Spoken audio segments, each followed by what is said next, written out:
Alright, what's up YouTube? Hey, so I decided that instead of just doing a boring old Q&A, one of the things that I'm going to do is I'm going to take two different artists of one song and kind of just do a reaction on this, and then we'll go into a Q&A.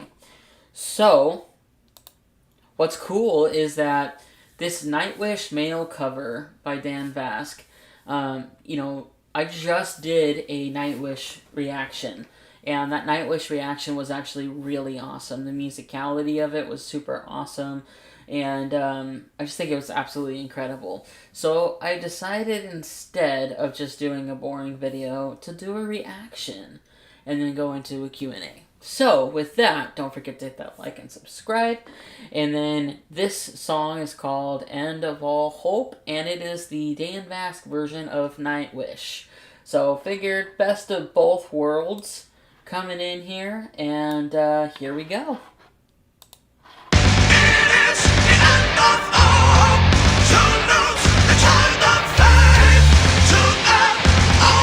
He is like laying into this. Okay. I know that from what you guys have told me, the lead singer of Nightwish has like a 3.5 octave range. So that is super, super epic. Wow, epic, wow. Okay, that is super epic. Dan Vasc has like a 4 octave range, so I fully anticipate there to be some similarities in these ranges. But Nightwish, in general, I have found to be a very, very symphonic, orgasm type of incredible music. It just is really amazing. And then you have Dan Vasc over here, who is just, he's Dan. He hit 1 million subscribers. That is incredible. Woo! We did it. We did it, Dan Vasc Nation, or Vasc Nation. We were all Vascinated. There we go. But he lays right into this. Right into this.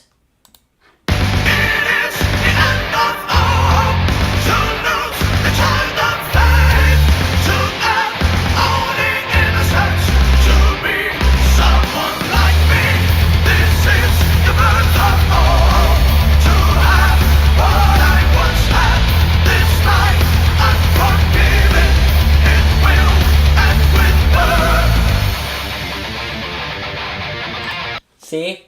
He's like, yeah, I can't even describe it. After what I did with Nightwish yesterday, and then having Dan Vasc also under your belt is kind of like incredible. Incredible. He's waiting for me to say a word. He's like, really quick, guys, we are going to be doing a Q&A. So after this, I have some questions that are from the comments section. We are going to be doing that, but we're going to do this reaction first. We're going to finish this reaction and go from there. But I cannot get over how this song starts. It just goes all epic, all out. So I'm going to start it over one more time.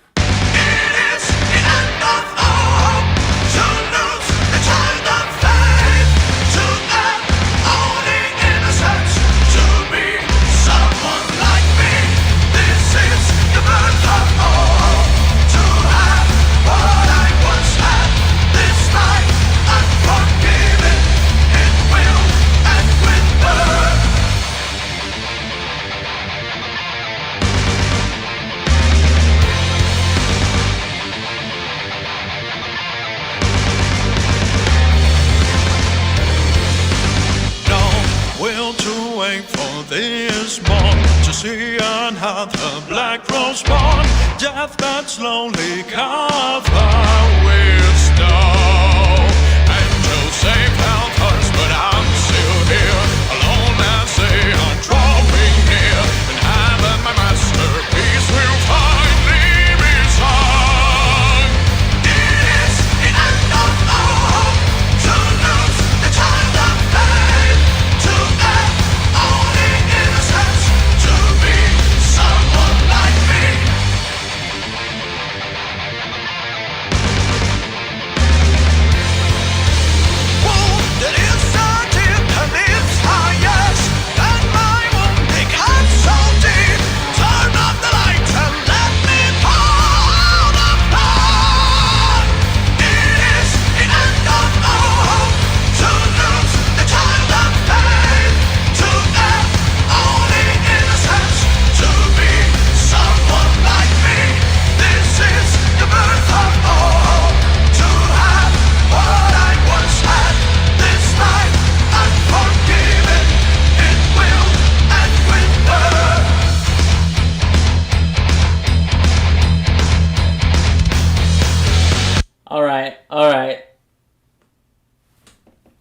This music is just incredible. So I had a lot of folks in the comment section of the Nightwish that were kind of like, you know, very, very much like, because, you know, I don't necessarily agree with the evolution side of things. And that's okay. I mean, it's okay not to agree, right? It's okay to sit and have a conversation with people. One of the things that I love, and I love this emphatically about any musician, I don't care what kind of music you create. It takes real skill to be a musician. I'm a musician. My wife is a musician. It takes real skill to be a musician. You have to know your stuff in order to be able to play any instrument. I don't care if it's drums. I don't care. I mean, there's people I know that cannot hold a rhythm at all. You hand them a pair of drumsticks, and it sounds like some sort of syncopated version of a drum set running away from them. But for guitars, it takes knowing your charts. For flute, it takes knowing how to have your embouchure correct. For trumpets, it's all the same. There's so much that comes behind, with being a musician, and it's no different with like Dan Vasc, and it's no different with Nightwish. Some people are calling the keyboardist from Nightwish like the metal Mozart, and I think that's an awesome way to describe somebody. I think that Dan Vasc is an awesome singer. Awesome. He's got a range that, like, if y'all have followed me for a while, you know that I got a 2-note range. Seriously. It's like, F and G, and it comes out as E and F sharp. That's it. So, it takes skill to be a musician, and when I'm watching videos, that's what I'm looking at. I'm looking at the music. I'm looking at the musicality, the musicianship of it. Because it's amazing. People put their time and their dedication and their energy into creating pieces of art, and even if I don't agree with the content, I could still appreciate the musicianship. The musicianship, the hard work, the dedication that they put into it. That is what I love about music. That is why I like doing reaction videos. That is why I like looking at new artists. There's so much out there with music. So much talent out there with music. It's amazing. It's amazing. Both Nightwish and Dan Vasc are incredible.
Oh my gosh. He's got some pipes on him. Whew. Dang, man. Yeah, he's he's got some pipes on him. I'd love to get to meet this guy one day. His voice is just incredible. I want to hear what he's got to say at the end of this video, and let's see if he gives a link to another one, because I know he had like 4 in a row for the Nightwish male covers. I know that he had 4 in a row, so I want to see if I can find the other ones. Hey my friend, so glad to see you again. No, I didn't cut my hair before start yelling. I didn't even notice his hair. I didn't even notice his hair. I've noticed it in other videos. I was like, no, he cut his hair. That's the last thing I would have noticed. Hey, can you do me a favor? Let me know below in the comments what songs you want me to cover on this channel. As many of you know, my dream is to get this channel to 1 million subscribers. But to do that, I need... We accomplished this man's dream. We accomplished this man's dream. That is amazing. That is amazing. Vasc Nation, y'all gotta be proud of yourself, because you helped this man accomplish his dream of 1 million subscribers. That is incredible. Absolutely incredible. I need to acknowledge that you are the boss. It is you who will take me there. So let me know below what you want me to sing. I hope to see you next time. Until then, my friends, have yourselves an epic day. Hey, epic day, my friend. Alright, let's see what else he's got. Hi, we're visible. Alright, so one of the really cool things about, I'm gonna let this ad play because you know that's how I roll. One of the really cool things about Dan Vasc that I like is that he's just straight up with people.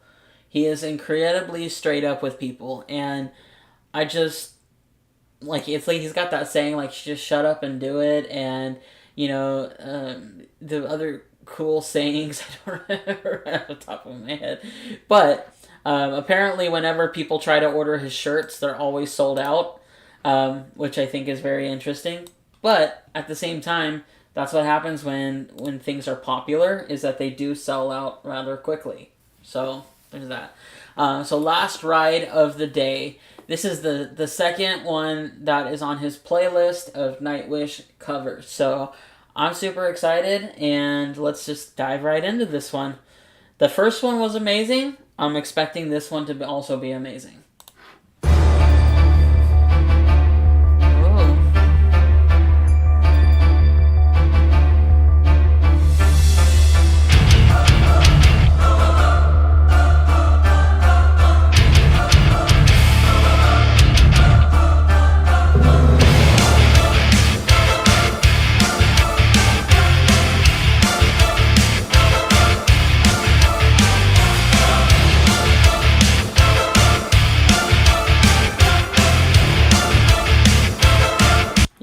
Really quick, I'm probably going to just go right into watching, not on this video, but probably after this, going to be going right in and actually watching the real Nightwish ones, because if these are amazing, I love Dan, and he's got his own style, but I also love Nightwish, because Nightwish also has their own style. And so I know for a fact that this is going to be an epic song when I go watch the original. Just saying. We live in every moment but this one.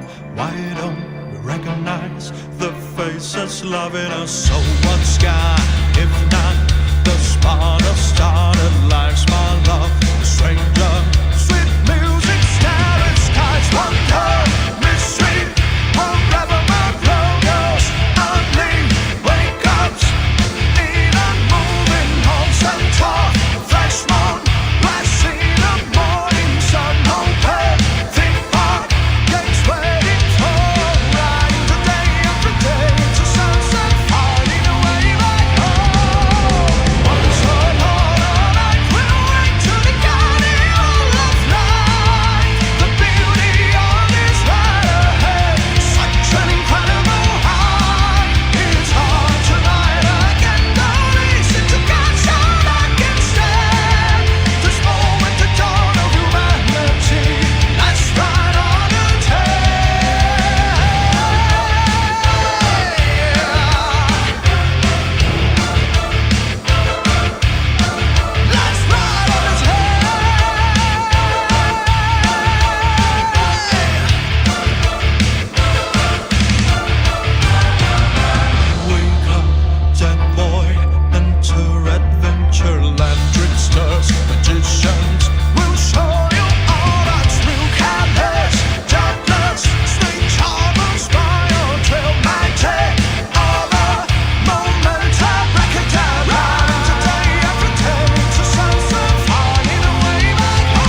am sold. I will be going and watching the Nightwish ones after this. Yep, 100% sold, because these are incredible songs. Just saying.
So jeez, man, can you breathe? Oh my gosh, wow, whew, jeez. Hello, my friend, so glad to see you here today. If you're He's breathing, people, he is breathing, he's alive. Oh my gosh. new here, know that I have more Nightwish covers. I'll link a playlist with all of them here for you to check. I hope to see you next time. Until then, have yourself It's gonna be a dangerous playlist for me. an epic day. Have yourself an epic day. Have yourself an epic day. Absolutely.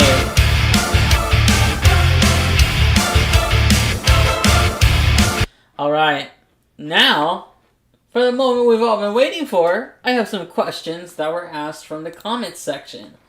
And what that means is that I'm going to be able to have, let's see, let me flip back here. It's going to be super awesome.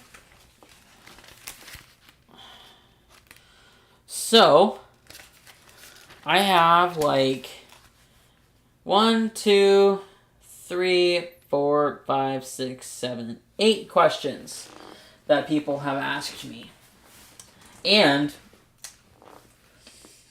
I'm going to go ahead and start with the easiest one to answer. What instruments do I play? I play the drums and then I play keys. Keyboard. Basically, my wife likes to call it, that drummers are not real musicians. But drummers are real musicians, and then, she just plays around by saying that. She's not serious. She plays guitar, so it's kind of cool. We jam sometimes. But the keys, knowing some music theory and knowing music fundamentals is actually really important when it comes to playing any instruments. So yes, I play instruments. I am a teacher, so I do teach some music to kids, at least until the end of this month, and then obviously summer. So that's awesome. I had one person ask me in the comments section, "Are you a real pastor, or is that your name?" I don't think they watched any of my videos except for the one that they commented on. I am a pastor. I'm an associate pastor at a church in Oregon, and that's about all I'm gonna say about that. And the thing is, like I mentioned earlier when I was responding to Dan's cover, sometimes it's more about the musicality of what I'm listening to. I don't have to agree with everybody. I don't claim that I'm right. I don't claim that, I have my faith, I have my beliefs, and I'm going to share what I believe because it's what I believe. But at the end of the day, it's not my job to force anybody to believe. And I think that that's been a false notion, or a false thought process that a lot of people have had, is that they've encountered pastors who believe that they need to force what they believe on other people. There's nothing wrong with me sharing about Jesus, but at the same time, the conversation is a conversation. It goes back and forth. A conversation isn't a conversation if it's not two ways. And obviously I'm talking to the camera, and you guys can interact with me, and that's the thing. Is like, I'll respond until I start getting called names. When I start getting called names, that means that I'm now talking to a brick wall. I'm not calling people names, I'm not breaking people down. If anything, I'm encouraging people, hey, stay awesome, my friend. What's the worst that's going to happen by sitting down and having a conversation with people? You end up with another friend? What's the worst thing that's going to happen, We do a lot of ministry with a lot of marginalized folks all over the world. And at the end of the day, it's about loving people. And if I sit here and slam a book in someone's face, that's not love. In fact, I was talking to my wife about statistical generalizations, which are used in a lot of arguments, in like philosophy arguments. And one of the questions that was on a test that I had seen was, this person gave an example and asked what kind of generalization it was. And I felt that the test was absolutely incorrect. There was a specific person who had said something like, I don't want to go to church because the church is full of hypocrites. So therefore, all churches are full of hypocrites. And I was supposed to answer this question based off of, is it true, or not is it true, but what kind of generalization it is. But the only three options that it gave me were generalizations based off of fallacies, which are misbeliefs. So sitting here and saying that this person has a misbelief when they say that all people are hypocrites that are in churches. All people are hypocrites. Someone can sit here and say that they don't judge others, and they're going to go and judge someone else. We have that naturally in us. And the reality is that none of us are perfect. All of us fall. Pastors get put on pedestals, which is exactly what that particular generalization was talking about. Pastors get put on pedestals, and the next thing you know, they fall off, and that's when people get hurt. We should never be put on pedestals. We're not better than anybody else. We're human beings, and we're just people. We're people. That's it. People who are put in a specific role. That's it. It's no different than when you're working with someone in management. You are put in different roles, but you're right here. Your manager's not here, not superior to you because he's your manager, or she's your manager, or they're your manager. That doesn't make sense to me, right? So, as a pastor, I can sit here and say that I love people, and I genuinely love people. I don't believe that I'm perfect. I don't believe that everybody needs to convert. Do I want to share my faith? Absolutely, because this is what Jesus did for my life. And if I shared my testimony on here, if I did, a lot of you guys would see, oh, wow, he's real. Because the reality is, I was in a hospital bed and I was almost dead. 2017. And I should not be here right now. And I believe that experience shaped my walk with my God. If that makes sense. That's my faith. And it's not my job to try to convert somebody. It's just my job to share what Jesus did for me. And then if someone has more questions, we can talk about it. But it's not my job to go whack with the Bible. And that's not what a pastor is. A pastor leads. A pastor loves. But a pastor doesn't exclude. And that's the biggest problem with across pulpits of not only America, but across the world. Is that somewhere, somehow, people said, exclusion is the name of the game. Incorrect. which is why I take the stance on music that I take. Because it's not worth me sitting here critiquing every single little thing that people say. Just enjoy the music. Sit at the table with me. That's what I want. You know? Alright. Sorry if that got a little preachy. I'm a pastor. Alright, the next question is... again, on the pastor topic. Another person asked, a pastor who doesn't know Latin. Okay, well, if I were to sit here and ask, why doesn't someone who, and I don't feel this way, but just hear me, why doesn't someone who lives in a particular country speak only that native language, or why don't they understand? That's probably the dumbest question I've ever heard. Why don't I know Latin? Okay, well, the Bible was written in Hebrew, written in Greek, and then certain translations of the like the Maccabeans, things like that, were written in Latin that were also in the Catholic Bible. So, why don't I know Latin? Well, why don't I know Hebrew? Why don't I know Greek? These are things that we study out. I don't know of a single pastor that knows Hebrew, Greek, Latin, Aramaic, and English. And Spanish, because people have to talk in Spanish every once in a while. Yeah. You know what you know. And the thing is, like I said earlier, we're humans. None of us are perfect. We're always further along in our walk than we need to be, or than we were yesterday. And for me, my faith is not hindered on the works that I do. It's not hindered on the fact that I don't know Latin. The reality is, I can figure it out as I'm studying it out, if that makes sense. I've studied enough of the Bible to know what my faith actually is. So, I don't need to know Latin as a pastor. That's a misbelief. That's a fallacy. Alright. Second, another question is, why do you listen to opera when I cannot understand the language? Well, same reason I listen to everything else. Because it's amazing. Half the time, I can't hear the words that are being said anyway. And so again, I go for the musicality of it. If I'm watching a music video, I look at the music video. The interpretive nature of the music video. It's just is what it is.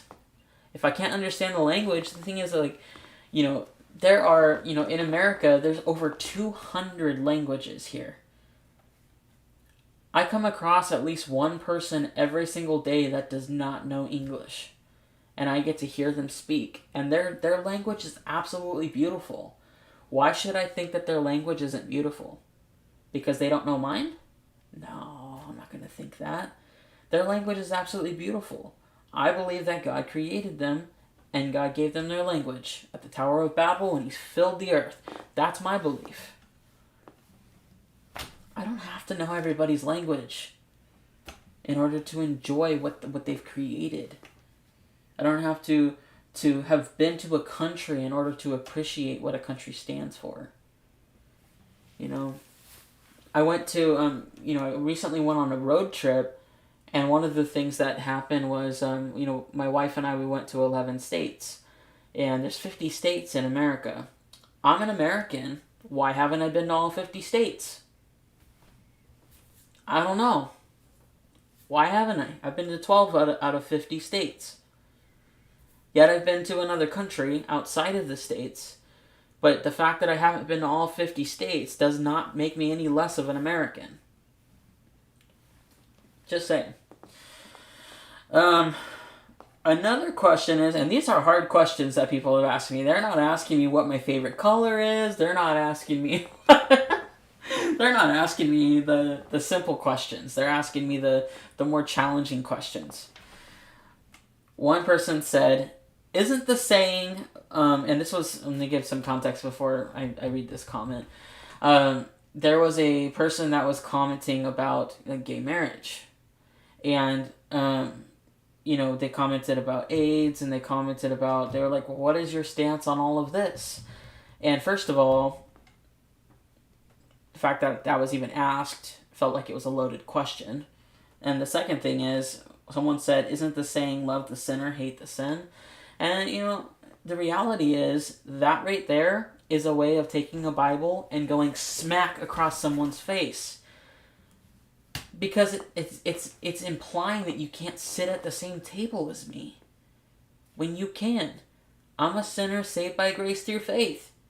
So are other Christians.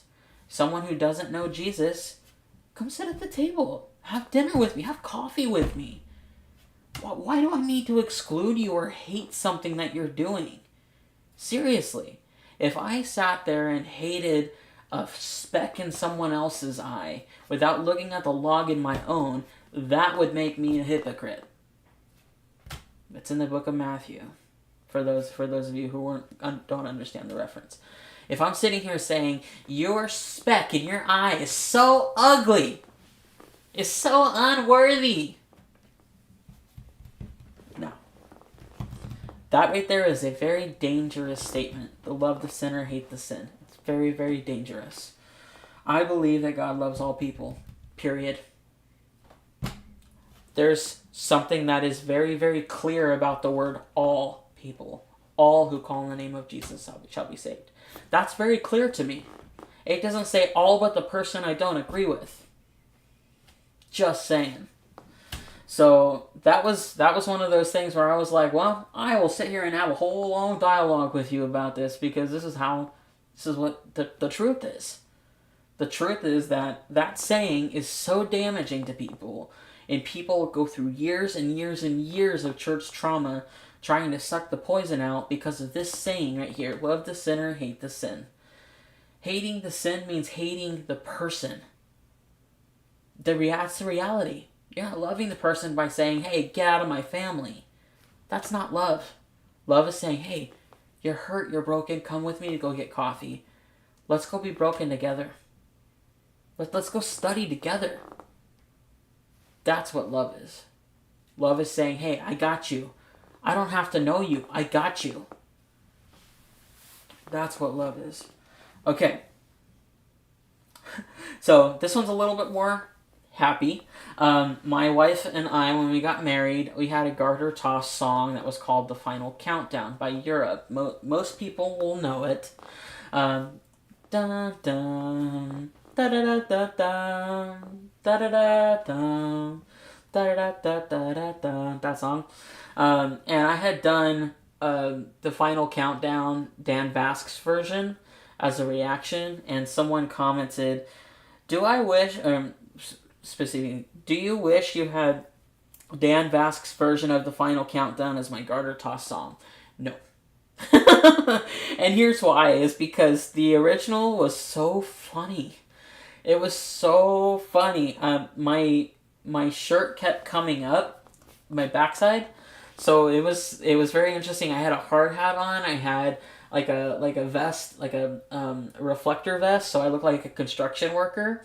But at the same time, I'm going to get the garter. I'm under her dress, and the crack is showing, and I'm pulling out like the handcuffs, and I'm pulling out the rubber ducky, all the funny gag gifts, right?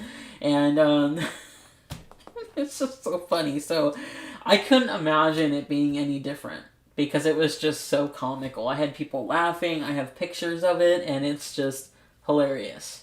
And the thing is, I'm a real person, so when I am, joking around with my wife, we're real people. Like, just because we're Christians doesn't mean we're not real people. Like, I think somewhere along the lines there's a disconnect, and yeah. The last one that I pulled off that I didn't respond to in the comments was, have you ever heard of Ren? Now, I'm learning a lot about Ren, and I've done a couple reactions to some of his videos. And Ren is actually a pretty cool cat. He has a lot going for him. He's going through a lot.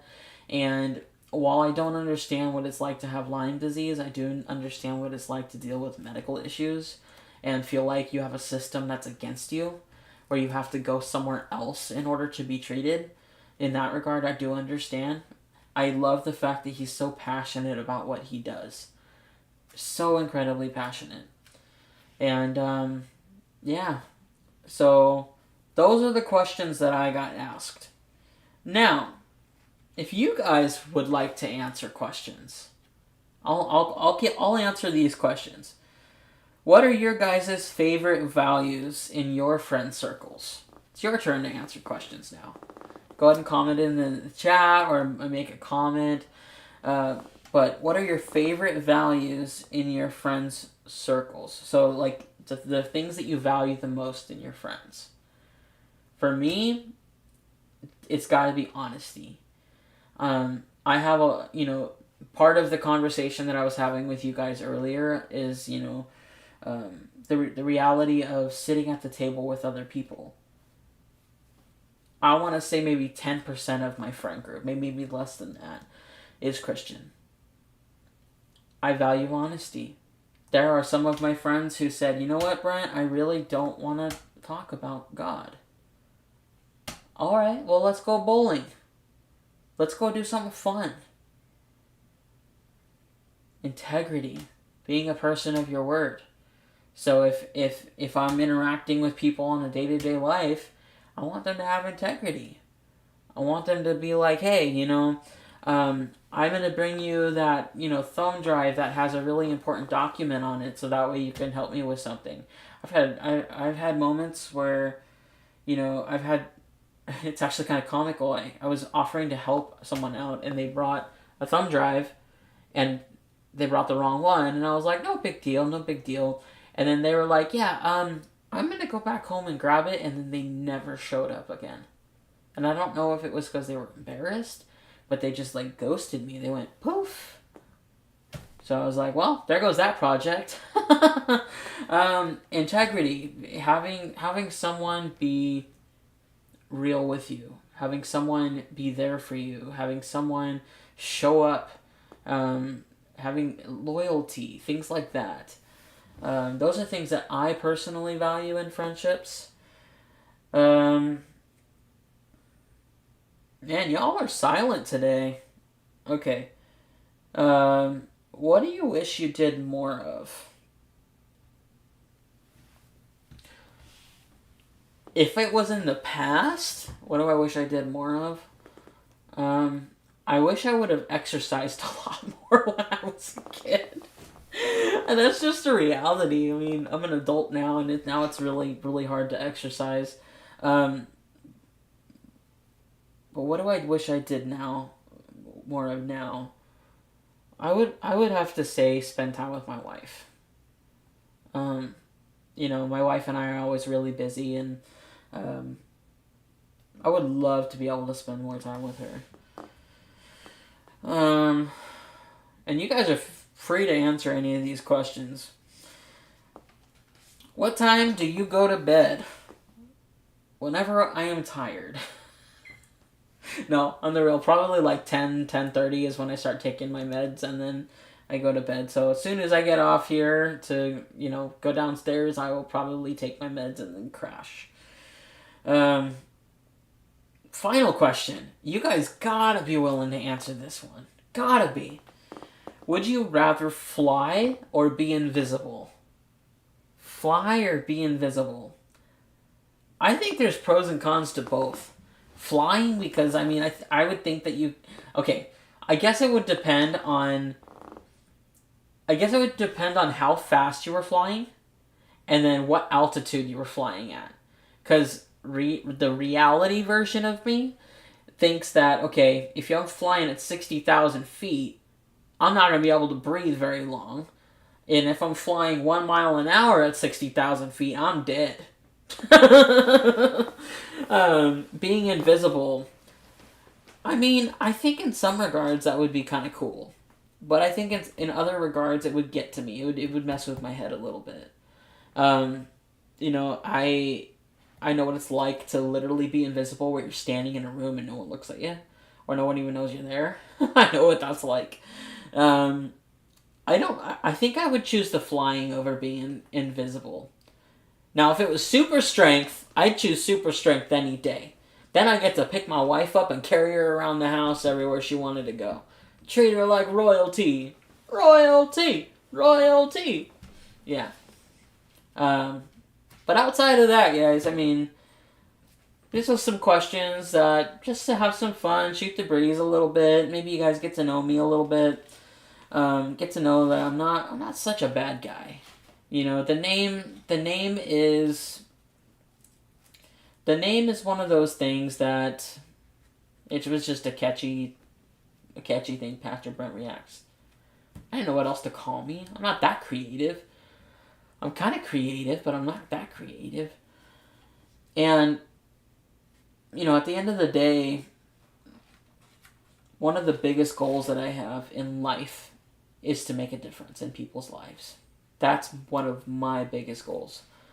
You know, I have a lot of friends who have battled with mental health in their lives and are going through some really tough trials right now. And one of the coolest things that I believe that God has done is given me the ability to have a heart to be there for them. But at the end of the day, I believe that it is God that is there for them. That's my personal belief. And everyone can have their own beliefs. That's just where I land. No big deal. But if you're here today and you're watching this and you are struggling, or you do need a word of encouragement, you've got to know that your life matters. Your life counts. Wherever you're at, whether you're in the States, whether you're in another country, whether you're in a war-torn country, your life counts. Okay? Your life matters. You matter. You're awesome. Stay awesome. And know that you have a seat at the table here with me. Okay? With that being said, I do have to sign off. I am getting sleepy. My eyelids are getting heavy. So, have a good night, guys. Take care. I'm out.